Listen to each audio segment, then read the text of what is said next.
ഓടെ കർത്താവ് ഈ കൂട്ടായ്മയിലേക്ക് കൂട്ടി വരുത്തിയ നിങ്ങൾക്ക് എല്ലാവർക്കും എൻ്റെ ക്രിസ്തീയ വന്ദനങ്ങൾ അറിയിക്കുന്നു. ദൈവത്തിൻ്റെ ആത്മാവ് നിങ്ങളോട് സംസാരിക്കുവാൻ, നിങ്ങളെ സ്പർശിക്കുവാൻ, പണിതെടുക്കുവാൻ തിരഞ്ഞെടുത്ത ഇന്നത്തെ ഈ ദിവസം നമുക്ക് ആത്മാവിൽ ദൈവം നമുക്ക് തരുന്ന വചനങ്ങളെ നമുക്ക് സ്വീകരിക്കാൻ നമ്മെ തന്നെ സമർപ്പിച്ചുകൊണ്ടായിരിക്കാം. ദൈവം ഒരു കൂട്ടായ്മയിലേക്ക് ഒരു വ്യക്തിയെ കൊണ്ടുവരുന്നതും ദൈവം ഒരു കൂട്ടായ്മ ഒരിടത്ത് കർത്താവ് സജ്ജമാക്കുന്നതിനും ക്രമീകരിക്കുന്നതിൻ്റെയും പിന്നിൽ അതിശക്തമാകുന്ന ഒരു ദൈവിക ആലോചന അതിൻ്റെ പിന്നിലുണ്ട്. ഭാഷാലാഖാമ നിങ്ങൾ മനസ്സിലാവുന്നുണ്ടോ? ക്ലിയറാക്കി തരാം.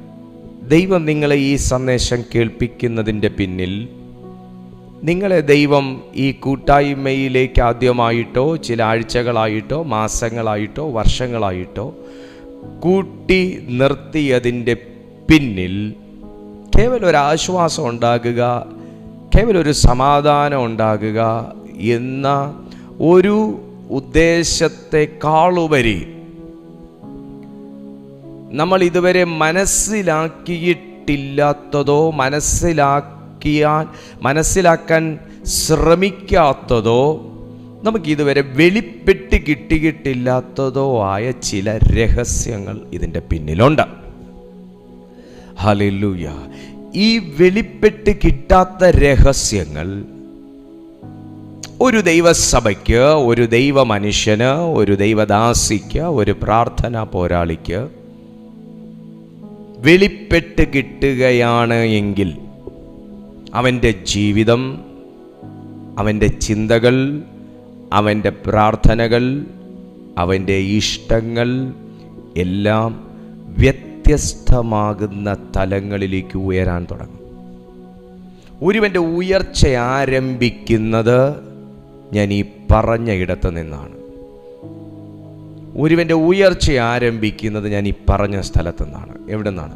മറഞ്ഞിരിക്കുന്നതിനെ, മറച്ചു വെച്ചിരിക്കുന്നതിനെ ആഴത്തിലേക്കിറങ്ങി അതിനെ കണ്ട് കിട്ടുന്ന സെക്കൻഡ് മുതൽ അവൻ്റെ ലൈഫിൻ്റെ ഉയർച്ച തുടങ്ങും.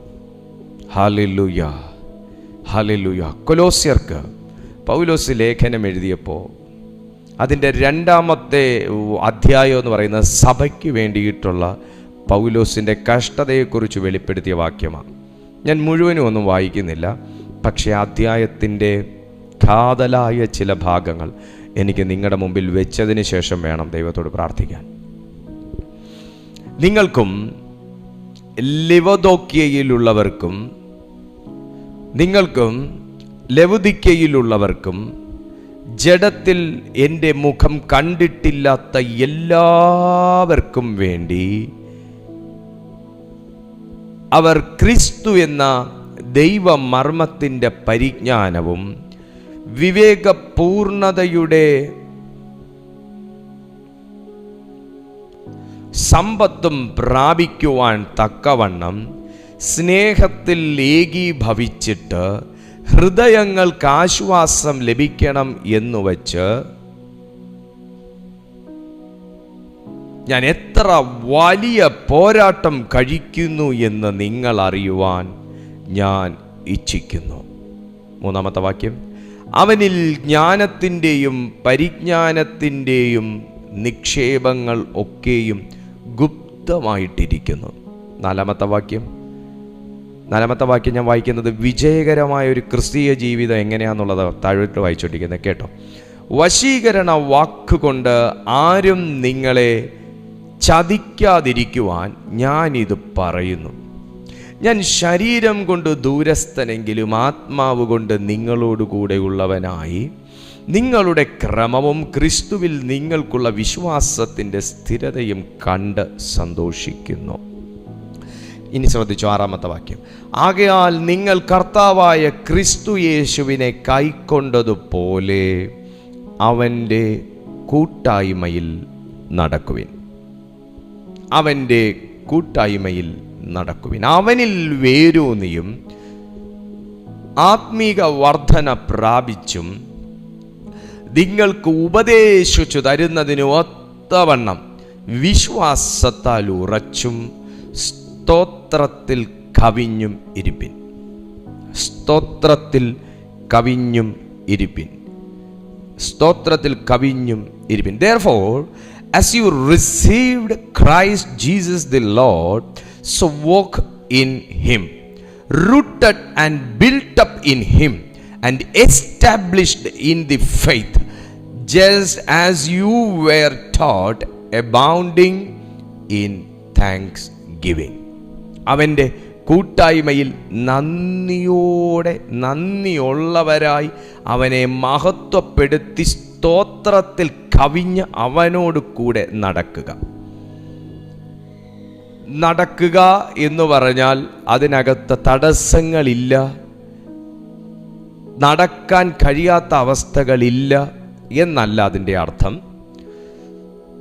എങ്ങനെ നടക്കാനാണ് പൗലോസ് പറഞ്ഞത് എന്ന് നമ്മൾ മനസ്സിലാക്കിയാൽ, ആത്മാവിൽ നടക്കുന്ന കാര്യത്തെക്കുറിച്ചാണ് ആദ്യം താൻ പഠിപ്പിക്കുന്നത്. ശേഷമാണ് ക്രിസ്തുവിൽ വേരൂന്നുന്നതിനെക്കുറിച്ചും സ്തോത്രത്തിൽ കവിയുന്നതിനെക്കുറിച്ചും ഒക്കെ പഠിക്കുന്നത്. ഒരു മനുഷ്യൻ, ഒരു കുഞ്ഞാണെങ്കിലും അവന് നടക്കാൻ കഴിയും, നടക്കാം, അതിനുവേണ്ടി എനിക്ക് എഴുന്നേക്കാം എന്ന് അവൻ്റെ ഉള്ളിൻ്റെ ഉള്ളിൽ ഒരു തോന്നൽ, ഒരു വിശ്വാസം, ഒരു സ്പാർക്ക് അവനിൽ ഉണ്ടാകുമ്പോഴാണ് അവൻ എഴുന്നേക്കാൻ ശ്രമിച്ചു തുടങ്ങുന്നത്. ഒരു കുഞ്ഞു എഴുന്നേക്കാൻ ആദ്യം ശ്രമിച്ച ഉടൻ അവൻ ഓടുകയോ ചെയ്ത ചരിത്രമില്ല. അവൻ എഴുന്നേൽക്കുമ്പോൾ അവൻ വീണിട്ടുണ്ട്. പക്ഷെ അവൻ്റെ ഉള്ളിൻ്റെ ഉള്ളിൽ പിന്നെയും പറയുന്നു ഐ ക്യാൻ വാക്ക് എന്നൊക്കെ അവൻ്റെ ഉള്ളിൽ ഇങ്ങനെ പറയുന്നത് കൊണ്ടാണ് അവൻ പിന്നെയും എവിടെയെങ്കിലുമൊക്കെ പിടിച്ചൊക്കെ എഴുന്നേൽക്കാൻ അവൻ ശ്രമിക്കുന്നത്. ഒരു 5 വട്ടം അവൻ ശ്രമിച്ചു കഴിയുമ്പോൾ 6ാമത്തെ വട്ടം അവൻ നടക്കും. അവൻ പിടിച്ചെഴുന്നേറ്റ് നിൽക്കും. കുറച്ച് നേരം കഴിഞ്ഞ് അവൻ പിന്നെയും ഇരിക്കും. പിന്നെ അവൻ പിടിച്ചെഴുന്നേക്കും. പിന്നെ അവൻ മെല്ലെ ചുവട് വെച്ച് തുടങ്ങും, വീഴും. പിന്നെ അവൻ പിടിച്ചെഴുന്നേക്കും. പിന്നെ അവൻ നടക്കും. അവൻ 3-4 സ്റ്റെപ്പ് നടക്കും. ഗ്രാജുവലി അവൻ നടക്കാൻ പഠിക്കും. അപ്പോൾ സ്പിരിച്വലി ആണെങ്കിലും ഫിസിക്കലി ആണെങ്കിലും ഒരു വ്യക്തിയുടെ കാര്യം അങ്ങനെയാണെങ്കിൽ, സ്പിരിച്വലി ആദ്യം ഒരുവൻ നടന്നു തുടങ്ങുന്നത് അവൻ്റെ സ്പിരിറ്റിലാണ്, അവൻ്റെ ആത്മാവിലാണ്. നിങ്ങൾ ആരും ചർച്ചിൽ പോയ സമയത്ത് ആദ്യം നിങ്ങളുടെ അടുത്ത് വർഷങ്ങൾ കൊണ്ട് ചർച്ചിൽ വരുന്ന ഒരു ആൻറ്റിയോ അങ്കിളോ ആരാധിച്ചതുപോലെ നിങ്ങളാരും ആരാധിച്ചിട്ടില്ല. നിങ്ങൾ ആദ്യം കണ്ടു, അറ്റ്മോസ്ഫിയറൊക്കെ ഒന്ന് നോക്കി, അവിടുത്തെ ആരാധന രീതിയൊക്കെ ഒന്ന് പഠിച്ച്, നിങ്ങൾ മെല്ലെ കൈ തട്ടി നിങ്ങൾ മെല്ലെ പിന്നെ പ്രാർത്ഥിച്ചു തുടങ്ങി. മെല്ലെ പിന്നെ നിങ്ങളുടെ അകത്ത് ഒരു വല്ലാത്തൊരു സന്തോഷം അനുഭവപ്പെട്ട് പിന്നെ നിങ്ങൾക്ക് സൺഡേ ചർച്ചിൽ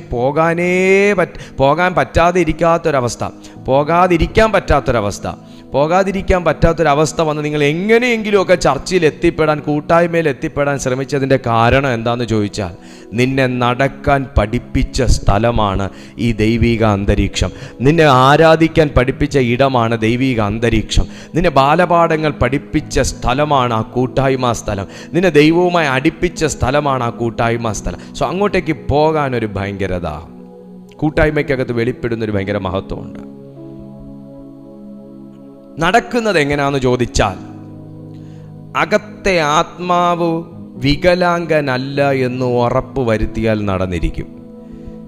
അകത്തെ ആത്മാവ് അംഗഭംഗം സംഭവിച്ച ഒന്നല്ല എന്ന് ഉറപ്പ് വരുത്തിയാൽ നടന്നിരിക്കും. പൗലോസ് ഇവിടെ പറയുന്നു, നിങ്ങൾക്കും ലവുദിക്യയിലുള്ളവർക്കും, ലവുദിക്യ എന്ന് പറയുന്ന കൊലോസ്യയുടെ ഒരു സമീപ പ്രദേശമാണ് ലവുദിക്യ എന്ന് പറയുന്നത്. ജഡത്തിൽ എൻ്റെ മുഖം കണ്ടിട്ടില്ലാത്ത എന്ന് പറഞ്ഞാൽ ആ സഭയിലേക്കേ പോയിട്ടില്ല എന്നുള്ളതല്ല അതിൻ്റെ മീനിങ്. പൗലോസ് അവിടെ സഭ സ്ഥാപിച്ച് കുറച്ച് ജനങ്ങൾ വന്ന് അവരെയൊക്കെ താൻ ശുശ്രൂഷിച്ചതിന് ശേഷം താൻ മറ്റിടങ്ങളിലേക്ക് സുവിശേഷ വേലയ്ക്ക് പോയപ്പോൾ പുതിയ പല അംഗങ്ങളും സഭയിലേക്ക് കടന്നു വന്നു. ന്യൂ കമ്മേഴ്സ് ആരും തന്നെ പൗലോസിൻ്റെ മുഖം കണ്ടിട്ടില്ല. അവരോടാണ് അങ്ങനെ അഡ്രസ്സ് ചെയ്ത് പറയുന്നത്, എൻ്റെ മുഖം കണ്ടിട്ടില്ലാത്തവർക്കും കൂടെ വേണ്ടി ഞാൻ ആത്മാവിലൊരു ആലോചന ഞാൻ കൈമാറാം. ഇന്നാദ്യമായി ഈ കൂട്ടായ്മയിൽ പങ്കെടുത്തവർ കാണും, ഒരാഴ്ച കൊണ്ട് പങ്കെടുക്കുന്നവർ കാണും, 2-3 ദിവസമായിട്ട് പങ്കെടുക്കുന്നവർ കാണും, വർഷങ്ങൾ കൊണ്ട് പങ്കെടുക്കുന്നവർ കാണും. കർത്താവ് കൂലി കൊടുത്ത സമയത്ത് ചിലരൊക്കെ തർക്കിച്ചു, ഞങ്ങളിതിന് രാവിലെ തൊട്ട് പണിയെടുക്കാൻ വന്നവരാണ്, നിങ്ങൾ എന്തു പണിയായി കാണിക്കുന്നത്? ഉച്ച മുതൽ പണിയെടുക്കാൻ വന്നവർക്ക് രാവിലെ തൊട്ട് പണിയെടുക്കുന്നവർക്ക് ഒരേ ശമ്പളമോ ഒരേ കൂലിയോ എന്ന് ചോദിച്ച് തർക്കിച്ചതുപോലെ ഇവിടെ തർക്കിക്കാൻ പറ്റത്തില്ല. ദൈവത്തിൻ്റെ സാന്നിധ്യത്തിൻ്റെ കീഴിൽ ഒരുവൻ കയറിക്കഴിഞ്ഞാൽ, കർത്താവിൻ്റെ സാന്നിധ്യത്തിനകത്ത് ഒരുവൻ വന്നു കഴിഞ്ഞാൽ അതിനകത്തുള്ള കൂലി ഒരു ദിവസമാണെങ്കിലും ഒരു വർഷമാണെങ്കിലും നിറവോടെ തൃപ്തിയോടെ തരുന്ന ഒരു ദൈവത്തിൻ്റെ സന്നിധിയിലാണ് ഞാനും നിങ്ങളും ഇന്നായിരിക്കുന്നത്. അപ്പം എൻ്റെ മുഖം കണ്ടിട്ടില്ലാത്ത എല്ലാവർക്കും വേണ്ടി അവർ ക്രിസ്തു എന്ന ദൈവമർമ്മം, ഇവിടെ മുതൽ ഭയങ്കരമായിട്ട് നമ്മൾ ശ്രദ്ധിക്കണം. ക്രിസ്തു എന്ന ദൈവത്തിൻ്റെ മർമ്മം എന്ന് പറയുന്നത് മുതൽ നമ്മൾ ശ്രദ്ധിക്കണം. ഈ സഭയെക്കുറിച്ച് അല്ലെങ്കിൽ ഈ ഒരു കൂട്ടായ്മയെക്കുറിച്ച്, അങ്ങനെ പറയാം, ഒരു കൂട്ടായ്മയെക്കുറിച്ച്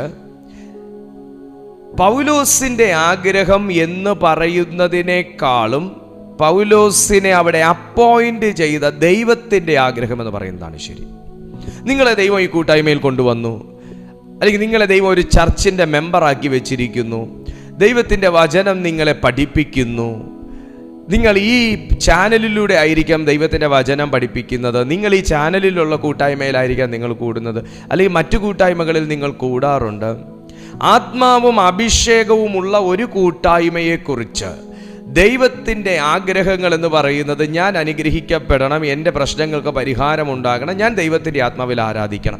അവിടം കൊണ്ട് തീരുന്നതേയില്ല. മനസ്സിലാക്കിക്കൊള്ളുക, അവിടം കൊണ്ട് തീരുന്നതേയില്ല. ഈ വാക്യം പഠിക്കുമ്പോൾ, വാക്യം 2 മുതൽ നമ്മൾ താഴേക്ക് പഠിക്കുമ്പോൾ, അവർ ക്രിസ്തു എന്ന ദൈവമർമ്മത്തിൻ്റെ പരിജ്ഞാനവും വിവേകപൂർണതയുടെ സമ്പത്തും പ്രാപിക്കുവാൻ തക്കവണ്ണം, വാക്കവിടം കൊണ്ട് തീർന്നു. പക്ഷെ ഇതിൻ്റെ ആഴം ഭയങ്കരമാണ്. നമ്മൾ വായിച്ചു കഴിഞ്ഞു ഓൾറെഡി ആ വാക്യങ്ങൾ മുഴുവനും. പക്ഷേ ഓരോ പോയിന്റായിട്ട് ഞാൻ എടുത്ത് പറയട്ടെ. എന്താണ് പൗലോസിനും ദൈവത്തിനും ഇവരെക്കുറിച്ച്, അല്ലെങ്കിൽ ഒരു കൂട്ടായ്മയിൽ വരുന്നവരെക്കുറിച്ചുള്ള 6 ആഗ്രഹങ്ങളെക്കുറിച്ച് അവിടെ പറയുന്നുണ്ട്. 6 തരത്തിലുള്ള ആഗ്രഹങ്ങൾ. നിങ്ങൾ എന്തിന് ദൈവത്തിൽ ഉറച്ചു നിൽക്കുന്നു എന്ന് ഇപ്പോഴും നിങ്ങൾക്ക് ഒരു ബോധ്യവും ഇല്ലെങ്കിലും, ഒരു രൂപവും ഇല്ലെങ്കിലും, നിങ്ങളെ നിർത്തുമാറാക്കിയിരിക്കുന്ന ദൈവത്തിന് നിങ്ങളെക്കുറിച്ച് വ്യക്തമായ ഒരു പ്ലാനിങ് ഉണ്ട്. Praise to Jesus. ഒരു ഹല്ലേലൂയ പറഞ്ഞേ. ദൈവത്തിന് പ്ലാനിങ് ഉള്ള ഒരു വ്യക്തിയെ ദൈവം ആ പ്ലാനിങ്ങിൽ വളർത്താൻ വേണ്ടി ദൈവം ഒരു കൂട്ടായ്മയുടെ കൂടെ ആക്കി വെക്കും. യേശുക്രിസ്തുവിന് പ്ലാനിങ് ഉള്ള ശിഷ്യന്മാരെ കർത്താവിന് വാർത്തെടുക്കാൻ വേണ്ടി ശിഷ്യന്മാരെ പരിശുദ്ധാത്മാവിൻ്റെ കൂട്ടായ്മയിൽ യേശു ആക്കി വെച്ചു. പൗലോസിന് പ്ലാനിങ് ഉള്ള, പൗലോസ് സ്ഥാപിച്ച സഭയെക്കുറിച്ച് ഉള്ള ദൈവത്തിൻ്റെ പദ്ധതികൾ സാധ്യമാകാനും, പൗലോസിൻ്റെ പദ്ധതികൾ സാധ്യമാകാനും, ഫിസിക്കലി തനിക്ക് ആ ചർച്ചിനകത്ത് എല്ലാ സമയവും നിൽക്കാൻ കഴിയാത്തത് കൊണ്ട് അവരെയും പ്രാർത്ഥിച്ച് പരിശുദ്ധാത്മാവിൻ്റെ കൂട്ടായ്മയിലാക്കി വെച്ചു.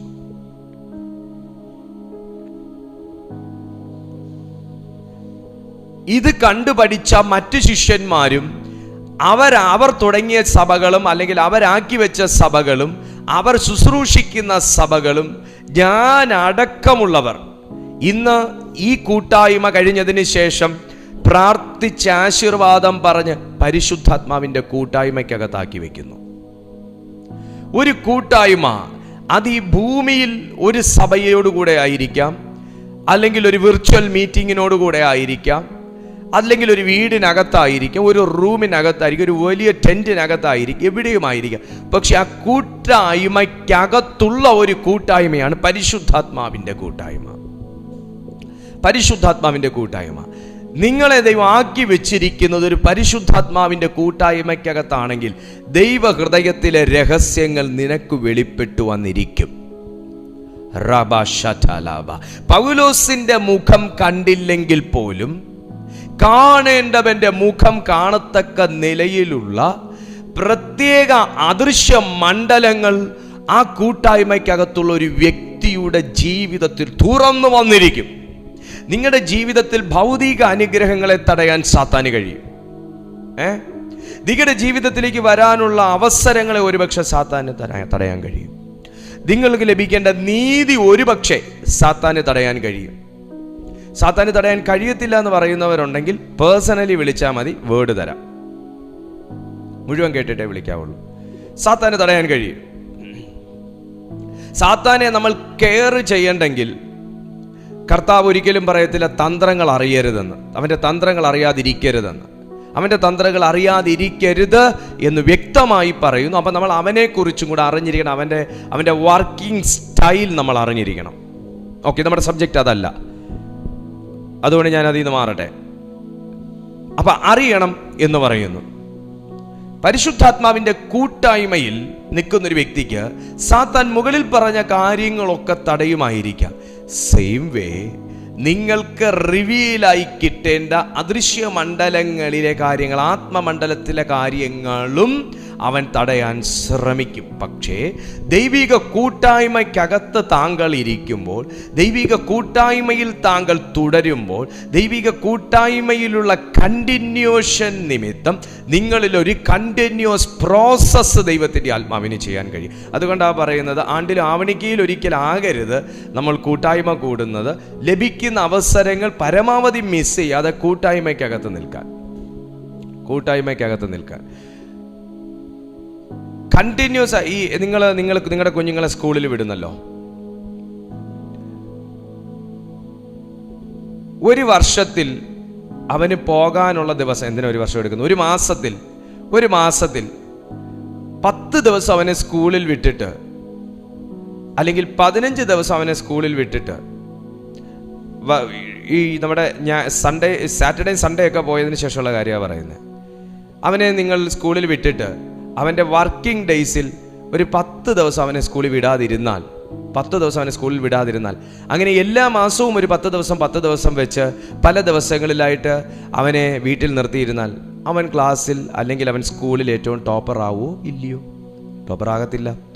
കാരണം അവൻ ആ ലൈവായിട്ട് കിട്ടുന്ന ആ ക്ലാസ്, ടീച്ചിങ്, എക്സ്പ്ലനേഷൻസ്, ഇടയ്ക്കിടയ്ക്ക് ടീച്ചേഴ്സ് ചോദിക്കുന്ന ക്വസ്റ്റ്യൻ, ഇതെല്ലാം അവൻ അറ്റൻഡ് ചെയ്യും. അതിന് ആൻസർ പറയാൻ അവൻ ചിന്തിക്കുകയും ചെയ്യുമ്പോഴാണ് അവനിൽ ഡെവലപ്മെന്റ് ഉണ്ടാകുന്നത്. ശരിയല്ലേ? അങ്ങനെ അവനിൽ ഡെവലപ്മെന്റ് ഉണ്ടാകുന്നത്. ഇതാണ് കൂട്ടായ്മയ്ക്കകത്തുള്ള കണ്ടിന്യൂവേഷൻ്റെ പ്രാധാന്യം. എന്താണെന്ന് ചോദിച്ചാൽ, പറയുന്നതിനൊത്ത് ചിന്തിക്കാൻ കാണും, ചിന്തിക്കുന്നതിനകത്തൊത്ത് ഓർത്തു വെക്കാൻ കാണും, ഓർത്തു വെക്കുന്നത് എഴുതാൻ കാണും. അങ്ങനെ പല കാര്യങ്ങളും ഒരു കൂട്ടായ്മയ്ക്കകത്ത് ദൈവത്തിൻ്റെ ആത്മാവ് ഒരേ സമയം ചെയ്യിച്ചുകൊണ്ടേയിരിക്കും. പലരെ കൊണ്ട് പലതാ ചെയ്യിക്കുന്നത്. എല്ലാവരും നോട്ട് ചെയ്യത്തില്ല, എല്ലാവരും ചിന്തിക്കത്തില്ല, എല്ലാവരും കണ്ടിന്യൂസ് ആയിട്ട് ഉണർന്നിരിക്കത്തില്ല. ചിലർ ഉറങ്ങും, ചിലർ പകുതി ഉറങ്ങിയിട്ട് പിന്നെ ഞെട്ടി എഴുന്നേക്കും, ചിലർ ഭയങ്കര ശ്രദ്ധയോടെ ഇരിക്കും, ചിലർ നോട്ട് ചെയ്യും, ചിലർ പരിശോധിക്കും, ചിലർക്ക് ഉടനെ ദൈവം വേറെ വചനം കൊടുക്കും, അതവിടെ അവർ നോട്ട് ചെയ്യും. അങ്ങനെ പല രീതിയിൽ ഒരു സഭയ്ക്കകത്ത് ഒരേ സമയം ദൈവം കൂട്ടായ്മയ്ക്കകത്തൊരു പ്രോസസ്സ് ചെയ്തുകൊണ്ടിരിക്കും. ഇങ്ങനെ ഡെവലപ്പ് ചെയ്യുന്ന ഒരു വ്യക്തിയുടെ ജീവിതത്തിൽ മറയപ്പെട്ടിരിക്കുന്ന സാധനം വെളിപ്പെട്ട് വന്നേ മതിയാവും. കാരണം അവനെ ദൈവം അതിനകത്ത് പണിതെടുത്തോണ്ടിരിക്കുക. കൂട്ടായ്മയ്ക്കകത്ത് ദൈവം പണിതെടുത്തോണ്ടിരിക്കുക. ഇവിടെ അങ്ങനെയുള്ളവരെ, മുഖം കണ്ടവരെ മാത്രമല്ല കണ്ടിട്ടില്ലാത്തവരെ കൂടെ ചേർത്ത് പൗലോസ് പറയുന്നു, സഭയ്ക്കകത്ത് വന്നവരെ, കൂട്ടായ്മ ആസ്വദിക്കുന്നവരെ, കൂട്ടായ്മയ്ക്കകത്ത് നിൽക്കുന്നവരെ കുറിച്ച് ദൈവത്തിനും പൗലോസിനും 6 തരത്തിലുള്ള ആഗ്രഹങ്ങളുണ്ട്. 6 തരത്തിലുള്ള പൗലോസിൻ്റെയും ദൈവത്തിൻ്റെയും ആഗ്രഹങ്ങളെക്കുറിച്ച് അവിടെ പറയുന്നത്. 1, അവരുടെ ഹൃദയങ്ങൾക്ക് ആശ്വാസം ലഭിക്കണം. അതാ പൗലോസ് അവിടെ പറഞ്ഞത്, നിങ്ങൾ സ്നേഹത്തിൽ ഏകീഭവിച്ചിട്ട് ഹൃദയങ്ങൾക്ക് ആശ്വാസം ലഭിക്കണം. കൂട്ടായ്മയ്ക്കകത്താണ് പരിശുദ്ധാത്മാവ് ഒരുവൻ്റെ ഹൃദയത്തെ രൂപാന്തരപ്പെടുത്തുന്നത്. ദൈവസഭയ്ക്കകത്ത് പരിശുദ്ധാത്മാവ് ആരാധിക്കുന്നൊരു സഭയ്ക്കകത്ത് വെച്ചാണ് ദൈവം ഒരുവൻ്റെ ഹൃദയത്തെ തൊടുന്നത്. കർത്താവ് എൻ്റെ ഹൃദയത്തെ തൊട്ട സ്ഥലം ഏതാണെന്ന് ചോദിച്ചാൽ അത് ദൈവത്തിൻ്റെ ആലയമാണ്. കർത്താവിൻ്റെ ആലയത്തിൽ വെച്ച് ഒരുപാട് ദൈവശബ്ദങ്ങളിലൂടെയാണ് എൻ്റെ ഹൃദയത്തെ കർത്താവ് സ്പർശിച്ചത്. എൻ്റെ ഹൃദയത്തെ സ്പർശിച്ചതിന് ശേഷമാണ് ഞാൻ വ്യക്തിപരമായി എൻ്റെ വീട്ടിൽ അന്വേഷിക്കാനും പ്രാർത്ഥിക്കാനും ബൈബിൾ നോക്കാനും തുടങ്ങിയത്. നിങ്ങൾ പലരെയും സഭയെ കണ്ടിട്ടുണ്ടായിരിക്കും. സഭയിൽ വരും, ഒന്ന് ബെല്ലടിച്ചാൽ മതിയായിരുന്നു ഇറങ്ങി ഓടാമെന്ന് ചിന്തിക്കുന്ന പിള്ളേരെ പോലെ ആശീർവാദത്തിൻ്റെ തുടങ്ങുമ്പോൾ തന്നെ ആൾ അപ്രത്യക്ഷമാവും. കാര്യം എന്നാ? അവനെ ഹൃദയത്തിൽ തൊടുന്നില്ല. എന്നോട് പലരും പറയാറുണ്ട്, പാസ്റ്ററെ ദൈവവചനം കേൾക്കുന്നതിന് ഒരു കയ്യും കണക്കുമില്ല. നേരം പുലർന്നാൽ ആദ്യം ഞാൻ തുറക്കുന്നത് യൂട്യൂബാണ്. പാസ്റ്ററിൻ്റെ മെസ്സേജ് മുതൽ അങ്ങോട്ട് തുടങ്ങും. പിന്നെ മരിച്ചുപോയവരുടെ മെസ്സേജ് വരെ ഞാനിരുന്ന് കേൾക്കാറുണ്ട്. പക്ഷെ ഒന്നും എൻ്റെ ഹൃദയത്തെ തൊടുന്നില്ല. കഠിനതയാണ് എൻ്റെ ഹൃദയം, കഠിനത. എന്താ പറഞ്ഞേ? ഹൃദയത്തെ തൊടുന്നില്ല. വചനം കേൾക്കുന്ന എല്ലാവരുടെയും ഹൃദയത്തിൽ തൊടുമെന്ന് നിങ്ങൾ വിചാരിക്കരുത്. ദൈവം തുറന്നു തന്നാലേ അതിനകത്ത് വചനം പ്രവേശിക്കത്തുള്ളൂ. ദൈവം തൊട്ടാലേ പ്രവേശിക്കത്തുള്ളൂ. സഭയിൽ എത്രയോ പേര്, ഞാനൊക്കെ തന്നെ പല സഭകളിൽ ശുശ്രൂഷിക്കാൻ പോകുമ്പോൾ ഞാൻ കണ്ടിട്ടുണ്ട്, ഒരു വികാരവുമില്ലാതെ സഭയിൽ ദൈവവചനത്തെ അറ്റൻഡ് ചെയ്യുന്നവരെ എനിക്കറിയാം.